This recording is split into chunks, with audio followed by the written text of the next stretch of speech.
Yo, what's good, crypto YouTube people? Overall, I want to talk about what's going on in the crypto markets. Fed cuts are about to happen tomorrow. Everyone's wondering what's going to be happened. We honestly do not know. We are going to see in the next coming hours. I also want to talk about exactly what's going on with Bitcoin, how it's affecting altcoins with all the news events that are currently going on, and what we should be expecting and what you currently should be doing if you're invested in markets. Overall, though, if you're new to the channel, go ahead and check out the rest of my content. I'm just a beginner in the crypto space, showing you guys my wins, my losses, my crypto portfolio, keep you guys updated on news events like what's going on right now in the crypto markets and everything else in between. But other than that, let's go ahead and jump into it. So guys, right now the crypto markets overall are, positive. Bitcoin has broken above 60,000 and has been trading above 60,000. And right now, if we look at how the stock markets are performing, we can see that we are in the green, with right now breaking the S&P 500 has officially hit a new all-time high and is now up 10.7% since the August 5th low, with the issues with the Japan stock market as well as the US stock market, and the S&P 500 is officially up and whopping 19.5% year to date. So guys, it's up about 19.5% year to date, which is really good for Bitcoin as well, just because Bitcoin follows the S&P 500 and stock markets and everything like that. Everything's semi-correlated, and this is the most resilient market of all time based off of what we currently been seeing with the price action. And what this has been doing is it's been having an effect on Bitcoin. Bitcoin has been pumping quite nicely, but it hasn't really broken that key resistance level where everyone starts to feel euphoric about what's going on in the markets. And we'll jump into that in here in a second on a few charts. But I want to talk about exactly what's currently happening with the Fed cuts that are currently coming up. So right now, the S&P 500 hits a new all-time high, like how we just discussed.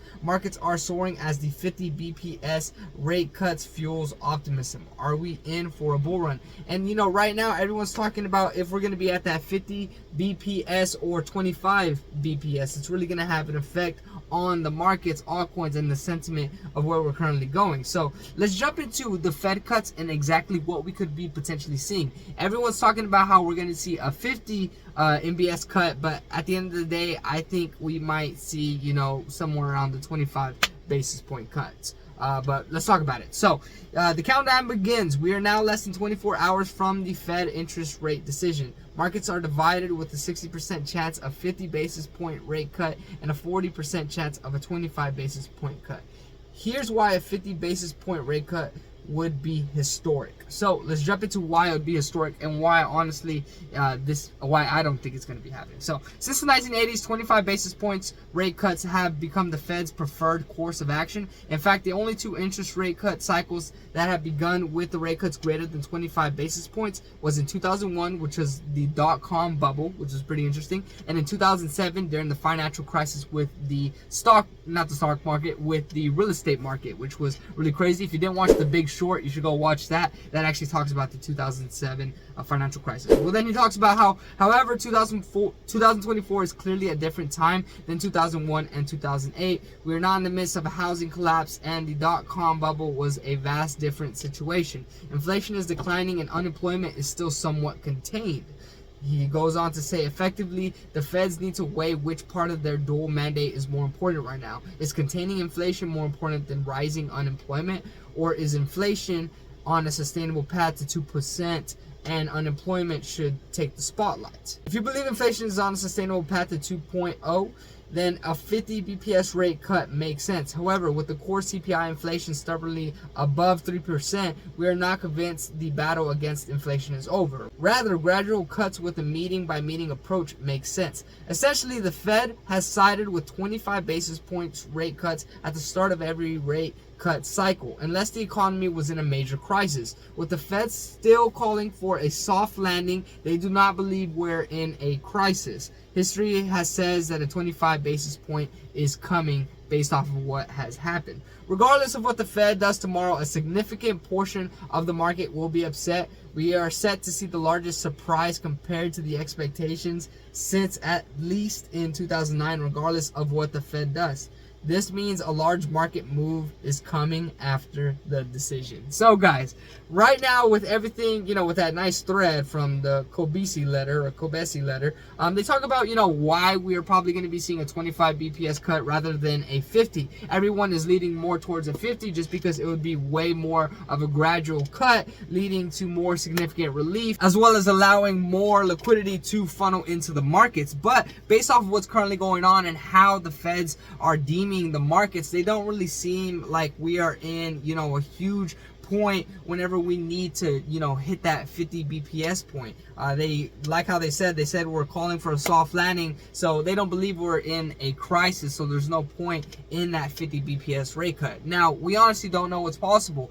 The 50 BPS rate is sitting at a 60% as opposed to the 25, but only time will tell. And this is kind of one of the biggest events, guys, that is going to be happening in less than 24 hours, that is going to have a gradual effect on the markets. And with this being said, you really need to keep up to date with that. But now you should be looking at the price action around Bitcoin, and whenever this happens, based off of that price action, what's going to be happening with altcoins and everything. So let's go ahead and jump into Bitcoin right now, guys. I kind of wanted to zoom out for the long term just to show you guys that we have been creating, lower lows as we've been progressing through the year. Honestly, right now we're in a downtrend, and Bitcoin is still, on the verge of potentially breaking out and trying to make those new all-time highs.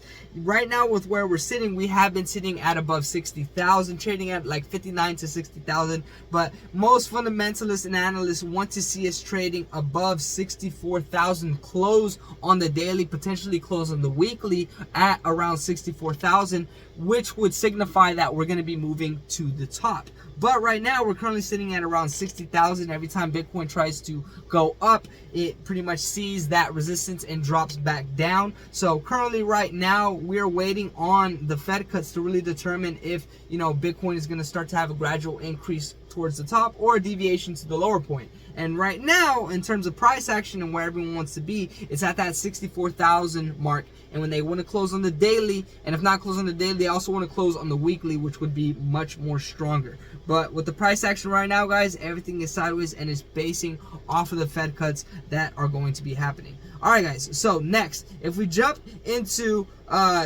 just CryptoCon, which is one of the main guys that I get information from like a fundamentalist analytical trader and stuff. He hasn't been posting anything, and this is just because whenever we're in the midst of a specific event like this, people like them that are showing specific price action around Bitcoin charts and all that stuff, they like to get more information before they have proper posts talking about what is going to happen. And this is where you should be keeping up with what's going on and figuring out where you want to position yourself. And with all the price action around Bitcoin and the information with the Fed cuts, everyone's wondering, where altcoins are going. Well, there's a few charts that you need to be keeping up with if you're a beginner. I'm not too sure if you're aware of these charts. If you are, awesome, you're already on the right path. But I'm going to go ahead and start with the total 3 chart, guys. So this is going to be talking about, most all altcoins, this getting rid of Bitcoin and Ethereum, of course, and you can see that we are in a downward trend. Overall, this is pretty much what Bitcoin has been looking like as well, overall for Bitcoin, not sentiment as well as dominance. But currently right now, altcoins are on that downward path, and until we break one of these previous highs, we aren't going to be seeing a huge move for our altcoins. Now we're on the verge of exploding, so don't let this motivate you about investing in altcoins and your current portfolio and what's going on. This is where everyone starts to figure out if they want to cut some off the top, de-risk. Me currently, I'm longing on my position, so I'm not really worried about the price action that's currently happening. I'm more focused on what's going to be happening in the next few months. But if you look at charts like the Total 3 and others as well, you can see, guys, that we are just in this downward trend for our altcoins. It's just capturing all the other altcoins, including the others, The others chart, which is what we're seeing right now, it excludes the top 10 coins in the crypto markets. The total 3 excludes Bitcoin, Ethereum. Yeah, you guys get the point. But yeah, with both these charts, guys, that show us what's going on with altcoins, we are currently in a downward trend. Now, this is consolidation and deviation taking place, which honestly, this is gonna happen before a huge rip. So this is honestly making me really bullish based off of what's currently going on. But until we see, you know, a break in a previous high with, you know, the current price action that we're seeing, we aren't going to be, you know, super bullish on altcoins. Everyone's not going to be all hyped because we are still in somewhat of a downward trend. Also, if we look at the dominance around Bitcoin, which is another chart you need to be keeping up with, currently right now it is at, you know, a peak sentiment in the markets. People are accumulating Bitcoin like crazy just because, you know, the sentiment around Bitcoin is really strong, as well as, you know, right now we're in a sideways trade action where people are just, you know, accumulating and waiting for a big event like the Fed cuts that are going to be happening. So, you know, with the Bitcoin dominance that's currently taking place, as well as with the others charts and the total 3 in, you know, a downward trend, we can see that altcoins aren't necessarily, you know, all hyped right now, and they're not going to be seeing a huge run until we start to see that dominance drop down, and then we can start to see as well the price action from the others chart as well as the total 3 start to break their previous highs. But that's pretty much what's going on, guys, with, you know, Bitcoin, altcoins, and the current big event that's going to be happening with the Fed cut. Right now, I think currently I am stacking on more altcoins. I am in a longing perspective. Many people de-risk and, you know, from there jump in and jump out just to make sure that they make as much money as possible. But me currently, I'm really focused on specific projects, getting in at right price points, and then from there just waiting for our big move. Tomorrow we're gonna know. Whenever you're watching this video, honestly, we already know what's going to be happening with crypto based off of the price action with Bitcoin and what the feds decide to do. But guys, this is pretty much what's going on in the crypto markets. My crypto portfolio currently, if you look at it right now, we are positive and sitting quite nicely. This is why some people are considering taking profits before the Fed cut, you know, announcement, just because we could be deviating to a lower point. But honestly, we could also be shooting upwards. But only time will tell, guys. This is where you need to start to do your own research, start to navigate the crypto space and learn about what's currently going on. But yeah, those are currently the crypto news events that are currently taking place, as well as with the Fed cuts, the current price action and news events around Bitcoin, altcoins, the specific charts you guys need to keep up with to learn whenever altcoins are going to start ripping. And yeah, everything else in between. If you guys are new to the channel, go ahead and check out the rest of my content. I'm just a beginner in the crypto space, showing you guys my wins, my losses, my crypto portfolio, documenting my journey, and then showing you guys quick videos on what's going on in the crypto space so that you guys can capitalize and also understand what's going on. Just try to navigate. I'm documenting my journey as a beginner, going into, you know, an intermediate and hopefully professional trader role. I want to trade crypto on the daily professionally, and we're on the verge of a huge bull run, and I can't wait to capitalize, make some gains, and I hope that you're capitalizing as well. If you guys are new to the channel, go ahead and drop me a like, comment, subscribe, drop me something down below. Let me know what you guys think of my perspective, what's going on in the markets, and the altcoins that you're currently buying. I drop daily content every day, so stay tuned for more content. Other than that, I'll see you guys in the next one. Peace.